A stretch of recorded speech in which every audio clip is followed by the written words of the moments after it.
Friday, February 9th. We just had the trade deadline pass, and we here. Me and my boy, Hot Take Jay, 408. Got to get into some of this. Jay, what's the deal? How you doing? Yo, yo, yo. Happy to be here. Talk about some trade deadline, man. A lot of stuff went down. A lot of stuff went down. Had um, some big trades, and I'm eager to talk about it. Anything jump out to you? Man, honestly, I'm not gonna lie. I feel like a lot of people are saying this trade deadline was weak, Mhm. comparatively to like what we've seen in the past. But there was some pretty good moves that I think people are letting go fly under the radar because there were more role players. But as we know, role players make a difference come postseason, man. And I think that's all that matters in the NBA is postseason. I agree. I agree. Some of it went a little deeper. Some of them are setting themselves up for success going into the offseason, going into next year. And say second apron rules is about to be pretty crippling for a few teams, and so it's like you can see them kind of like posturing a little bit for that. And then there's the trades that are teams that are trying to win now. So I mean, there's some winners, some losers, some confusing trades, but nah, it was cool. Like, talk to me about what stood out to you. I don't know if you wanted to get into some winner loser talk. That's what they label it these days. Yeah, they always talking about winner, loser. So I mean, we might as well get into the winner, loser, maybe some most impactful. Your Yeah. favorite trade. Real Uh-huh. quick before I get into that though, Jay. What's funny is we all know. I'm not big on the analytics. I'm more of just a hoop guy, a hoop junkie. But I was doing some quite a little bit of research, and my boy Shams, or I think that's how you say his name, Shams or Shams, Hmm. however you say it. He gave me up on some, Jay. So because Talk to me. I feel like trade deadline kind of is in correlation with the buyout market. If you don't Hmm. get the piece you want in the trade deadline, you could go ahead and maybe get them in the buyout market. But I saw that in the new CBA, there's a rule that says if you're in the apron, you Yeah. cannot sign a player in the buyout market who had a prior contract that was 12 million or more. Yeah. Like that Yeah. changes Loki everything because that means like Kyle Lowry, like he can't Yeah. get picked up with the Clippers, the Suns, like teams that are basically in just high spending. So that's kind of crazy for the buyout market, but Yeah, it is. There's a handful of teams that are strategically, trying to stay out of that so they can. Kyle Lowry's destination is already predetermined. He's going to Philly. They were not one of those teams. They specifically made him a move to get under that. And so Villanova, Philly product, and they basically got a spot, that they saved for him. So that one's going down. But you're right. It's the people, like, everybody's loving Boston right now. Everybody's, like, finally catching on to Phoenix. But wait until next year, man. They're gonna start, their roster's finna be frozen, crippled, can't do nothing. Like, you can make some straight up trades across, but we'll see, man. But yeah, Kyle Lowry's spoken for, and it's gonna there's a few teams like Milwaukee, Golden State, Miami, they're hamstrung by this new rule. So as far as man, bio guys go. man, that's crazy. It's crazy, Jay. Like the more I get into like this stuff, I just see like, man, like this is not just basketball. This is such a Yeah. business. This is so much deeper than basketball. But all right, Jay, let's go ahead and get into it. You want to get into? I think we should save the winners for later on the episode, right? For make the people stay, man. Make the people stay. Make the people stay, Jay. So Okay. tell me who your biggest loser is the first. This one is gonna it's opportunity cost. It's not the trade you did make, it's the trade that you could have made for me. So I'm gonna come out with it with OKC. They got Gordon Hayward. They gave up Davis Bertans, they gave up that Euro, and they gave up Trey Mann. And none of them are going to be affecting them in the playoffs. And they hedged their bet on Josh Giddey. But why I call them the losers is because I think that um, them not having a big man to play with Chet, to reinforce Chet if he gets in foul trouble, and then he's not exactly out of the injury prone, worries yet. So, like, long story short, I almost guarantee he's going up against Anthony Davis and the Lakers. He's going up against uh the Mavs' new big man. He's surely going to see Jokic if they get far enough. And then coming out of the East, Um, if it's Giannis, it's like that to me to just go with Chet. And I was looking at their 5-man lineups. It's like when Chet goes out, they stay small. Mm-hmm. Do you know how tall Kenrich Williams is? Probably like 6'8". Yeah, 6'6", bro. six Ooh, six, dude. Like that's who they play wing. at center. That's a wing. So he shoots the three and he moves, but they're trying to do this small ball stuff like the Warriors used to do back in the day, and it's just not. I mean, if they feel comfortable with that, uh, It's crazy. It's crazy. yeah, It's funny when teams, because this is a copycat league, but it's funny when yeah, teams like try to do small ball like the Warriors did, but like people fail to realize Kevin Durant is 7 foot tall. Like, yeah. yeah, yes, it was a small ball ish thing, but Kevin Durant is 7 foot tall and he plays Him and decent. Draymond turned up when they had to, right, to protect the Hmm. rim. Game Hmm. 7, like they're gonna turn up on D and protect the rim when the situation called for it. But Chet by himself, like, nah. Jokic, it's a new day, dog. It's a new day. This is a new day, Jay. I'm right there with you. So OKC is your biggest, your biggest, one of your biggest losers right now. That to me, because they left it on the table. Like Hmm. they're gonna be solid. They're gonna get to the second round, but they're gonna need that big man, and they could have easily got a Daniel Gafford, in my opinion. They could have looking at that cost, absolutely. But that was mine. Who's yours? I like that. I like that. Honestly, I'm gonna go with one that's pretty. I feel like the most notorious one I feel like I've seen so far, and that's got to be probably the Bulls, bro. And Yeah. maybe there's something deeper that I don't know that maybe No, you can educate us no, in. Fin- no, Maybe- I was no, gonna say maybe there's something deeper, like financially no, wise. I didn't know, but no, sounds like I just no. think that, bro. Like sometimes being stuck and being paralyzed in the middle is the worst thing that you can do. Like Yeah, make a decision one way or another. And I feel like they had the pieces to make a decision one way or another. Even if you were so delusional to think that, what, let's run it back. Let's try to bring some players in and let's maybe try to make a push, which that'd be crazy if you were that delusional to think that. But like, okay, either go that direction or go in the direction of like shipping off the players and yeah. starting this rebuild process, especially with Kobe White, being so young and being like Solid, exploding so super much this solid. year, Yeah. right? Like you got to give him the space to get shots up, make mistakes, but feel like you kept the roster the same and didn't really do much. So No, that's honestly let me put it to you like this. Let me ask you a question. Alex Caruso, like he makes like 9 million and change right now. He has an option, like they have a guarantee, like the team can guarantee his contract for next year. So it's almost like a team option, kind of, but it's really a non-guarantee. So basically, they can say, "Do we want Alex Caruso back at another 9 million, like 9.5 next year?" The thing is, Alex Caruso on the open market is worth probably 20 right now, maybe even man, more than that. man. So the Bulls are definitely going to pick up that option. The thing is, though, is that he's like 30. So it's like, how many more years of peak dog defense do you think Alex Caruso has in him?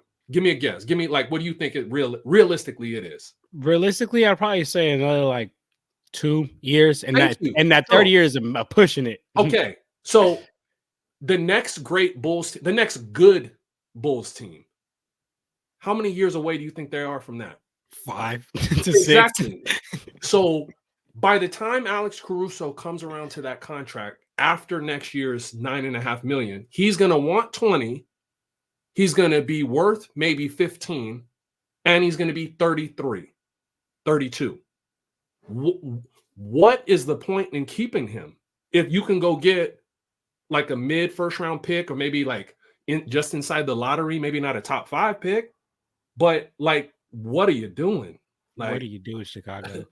yeah. So they are definitely losers by just not doing nothing. Yeah, Like this is a seller's market. Like everybody wants the sellers. You could just like, I did a whole segment on them in a video the other day. Jesus Christ. man, come on, y'all, come on. All right, what about you want to get into your winner, Jay, or what? Yeah, you shoot first. All right, I'm gonna be honest. You know who my winner is? I, Talk to I I me. would I would say the Knicks, but like everyone's saying the Knicks. Of course, yeah, the Knicks set themselves up for success. But Don't you steal my stuff. Go ahead. Oh, I'm Let me actually stop myself. Go ahead. I'm gonna actually go with the Mavs, brother. Mm, Did I you steal it? stole mine right there, Oh, boy. I'm sorry, Jay. I'm Yeah, sorry, yeah, yeah. Jay. Look, PJ, you bringing in PJ Washington, and I'm gonna go ahead and state it right now. Say it on the record, okay? It's Friday, February 9th at 2:50 p.m. in West Coast time. Okay, people are gonna realize how good PJ Washington is. People that don't really watch basketball as much and have been watching Charlotte Hornets, they're gonna realize how good PJ Washington is because now he's gonna get more televised games, and now he's on a serious like team that cares about winning and a real serious organization, right? And then also not even just PJ Washington, the fact that you put players around Luka that are gonna it's just gonna make Luka more happy. Whenever I talk about stuff like this, I always think that when the Bucks brought in Drew Holiday, right? When they brought in Drew Holiday, I remember that Giannis prior to Drew coming in was like tripping. Like he was like, "Oh well, if I'm not gonna win here, like I'm down. I just want to win." And then they brought in Drew Holiday, changes the whole landscape. They go on win a championship. And what do you do with that move? Not only do you win a championship, but you keep your star player happier for longer, and you keep him on your team for longer by putting pieces around him that are to him is approving of. And this is what I think with this PJ Washington move. And let me not forget about Daniel Gafford. Mm, Daniel Gafford, mm. Talk to come me. on, man. The defense that he is Preach. gonna the defense he's gonna bring for that team, a team that struggled with paint defense because yes, they have Derek Lively. Yes, I really like Derek Lively, but he's too young. It's too early for him. And you're bringing in a real dog on defense, a great lob threat. And if you watch the Dallas Mavericks, you know that it's a pick and roll every single time down court. That big is rolling downhill, and they're looking for the lob. So now to add Daniel Gafford and PJ Washington, I love it. Yeah. So, everything I just said about Chet, like Lively's cool too, right? But he's one guy, he's a Mhm, rookie, mhm. and you talking about the crucible, and namely the buck stops at Jokic, right? So every question you've heard this theme since you've been having me on 4 or 5 times now.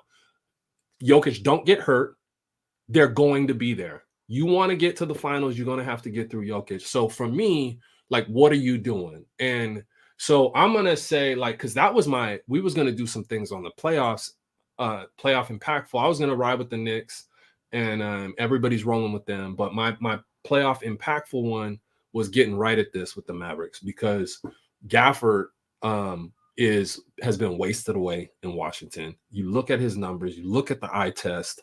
I'm like, when he's gonna get multiplied by Luka catching them lobs, and you get 48 minutes of Lively and Gafford, like that's tough. And then when you talk about PJ Washington, I'm curious to see how much better, how much more efficient he's gonna be.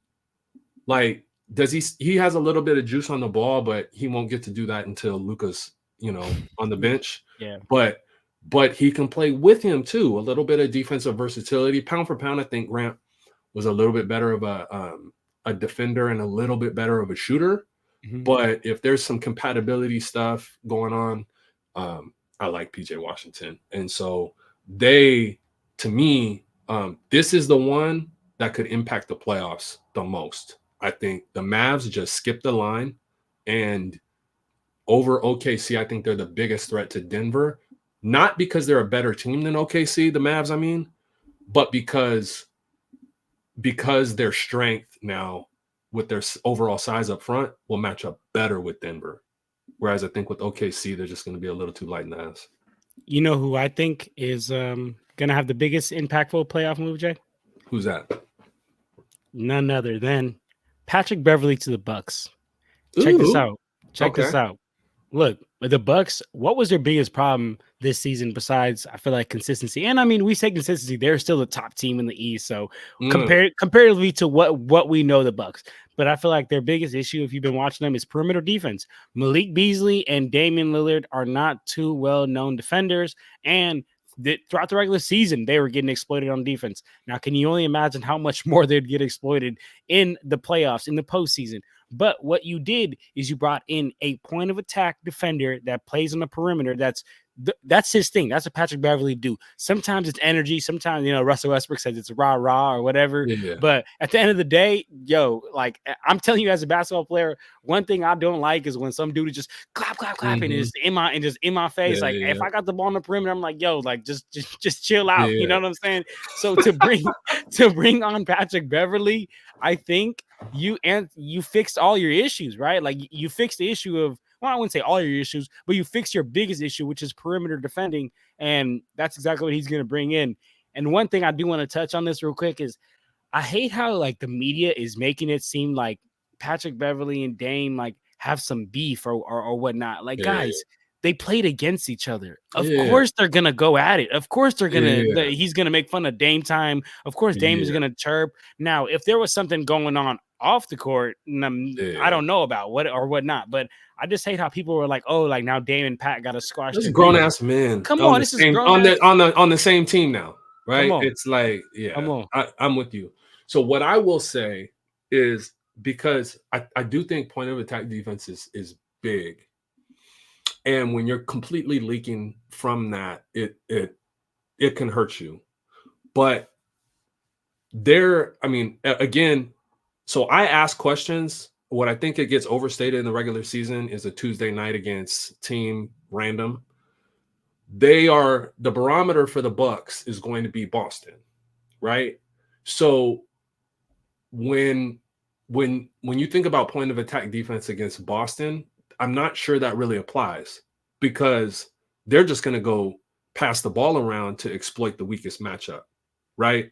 So it's like Pat Beverly, you put him on Tatum, you put him on Derek White, you put him on Drew Holiday. They run a pick and roll, or they do whatever to get him off of them, and it's like we're still playing find the B. Mhm. Like I'm not gonna overstate it. It is a big move. It's definitely gonna help in the regular season. He's gonna help. I like Pat Bev, but um, but all I think about is where is this going, and how valuable is he gonna make a difference against Boston? How much, I don't know. We'll see Yeah, though. yeah. So I mean, they still got that crazy front court though. So if anything, Dame, yeah, all he got to do is he don't really got to play the great defense that Pat gonna do, but at least funnel him into Brook and Giannis in there. So I'll tell you this: Boston, their offense has a propensity to get stalled out. So yeah, if Giannis and Brook can hold it down, I mean, it's can we score more than you, right? And so their offense is going to be 1,000. Like they're still going half speed, and their offense is still like top five, right? So um, can Dame and Giannis just like offensively drag them to the finish line, and can Giannis and Brook mitigate it enough?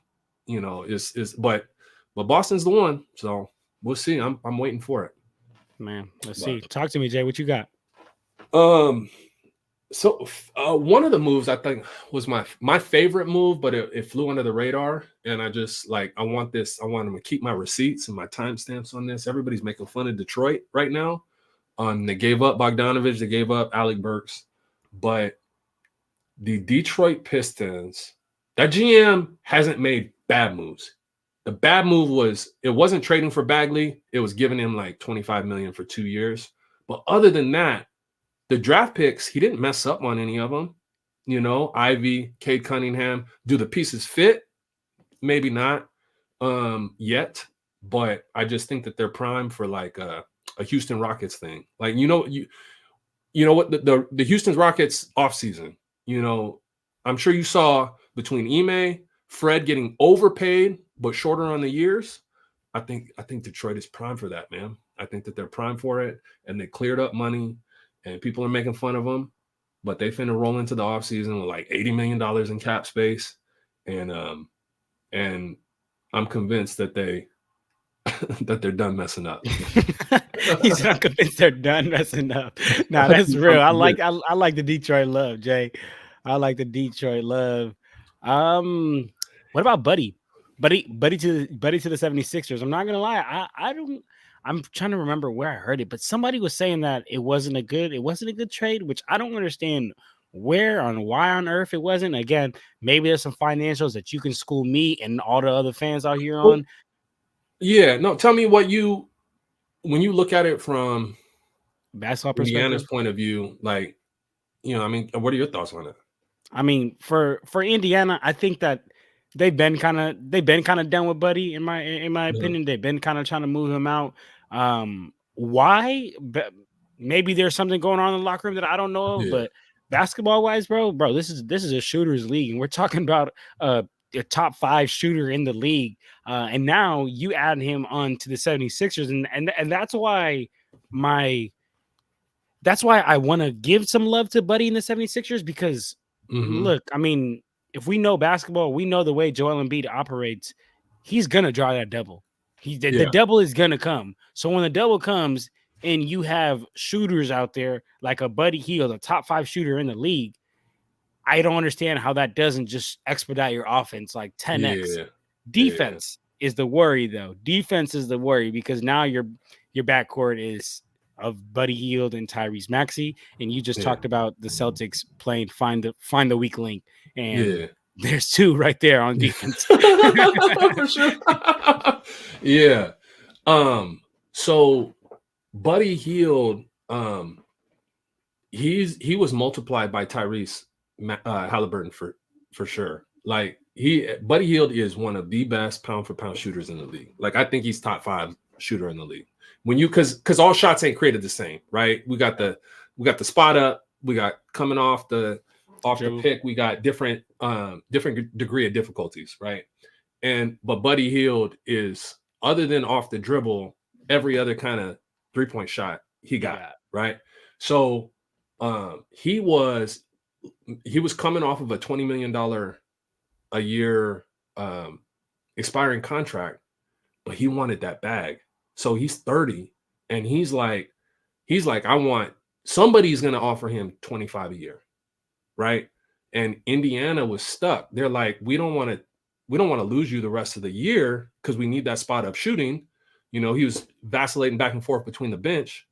But the gist of it here is that when they got Pascal, they basically said, we're about to give you 5 years, like 4 years, 5 years, $200 million. So it was kind of like um we want to keep Buddy, but we can't afford you. We know we're losing you, so we're gonna give you. They got 3 second-round picks, and then they downgraded to Dougie McBuckets. And so if you really look at it, it was just about this summer they're gonna need to pay Pascal. They need to give minutes to Nemhard and Matherin.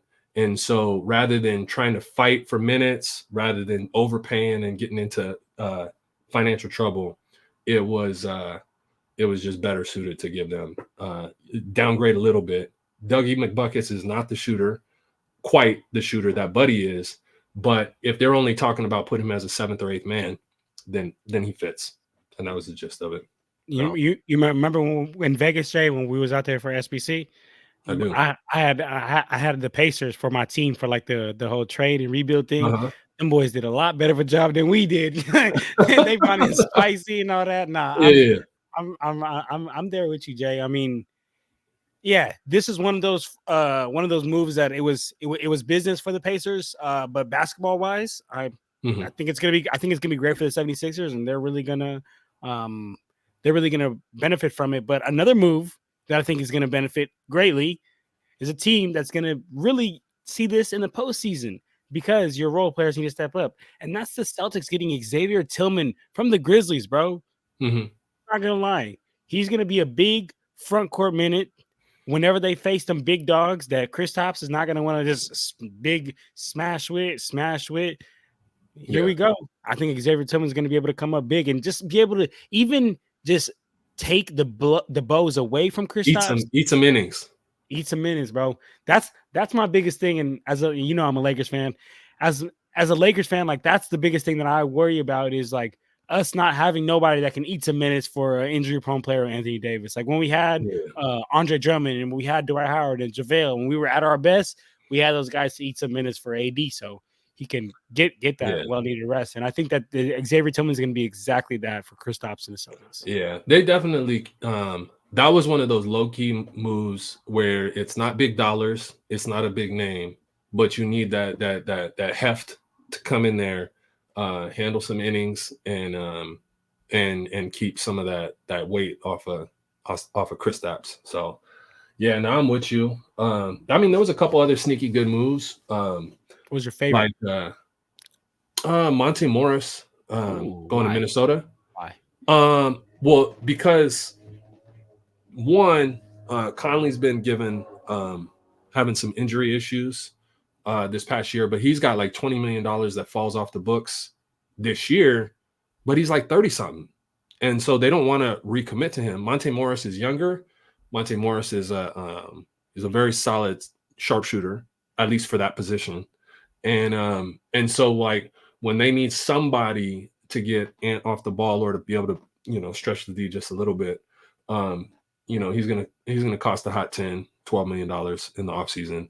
And they maybe they bring back Conley at half price or not, but they won't be beholden to him the same way. So I don't know what the hell Utah's doing. I thought Olenek, and they gave up on that rookie. Yo, that's crazy. Hold on. They giving up on Ochai Abachi. I think that's how you pronounce the name. Yeah, That's crazy. But what's really crazy is the Raptors giving up a first round pick for Kelly Olynyk. That's the crazy one. I mean, Kelly Olynyk and Ochai Abachi. That's yeah. crazy to me. So yeah, that's the thing, right? Is like, so the Jazz basically said we'd rather have a late first round pick in this year's draft than Ochai Baji, and then we're just going to add Kelly Olynyk to that to ensure that we get the first round pick. Like I thought Kelly Olynyk was worth so much more to some other teams. I thought he would have been a great fit on the Warriors. There's other teams like maybe Miami, I think, Mhm. to play with Bam, or I mean, he used to be in Miami, right? Yeah, he did. Yeah, but Toronto, like you're doing a whole bunch of nothing. Like this year. This year's a wrap, Wrap. so but It's a no, wrap. man, that was pretty much all I had, and I thought it was a good one. It didn't have the biggest names, but I was the junkie that I am. Like I was pretty satisfied. So I was satisfied. I was satisfied, Jay, and it's going to set us up for a nice buyout market, man. So, for yeah, everybody out there, man, make sure you guys stay tuned. This was me and Jay's quick initial trade deadline thoughts, man. Like how we said, it is February 9th. We'll probably be dropping this the 10th, 11th. We'll get into that. But for me, I'm out of here, man. Jay, you got any last words you want to say before we skedaddle? looking forward to the next one, bro. Yes, sir, man. Deuces.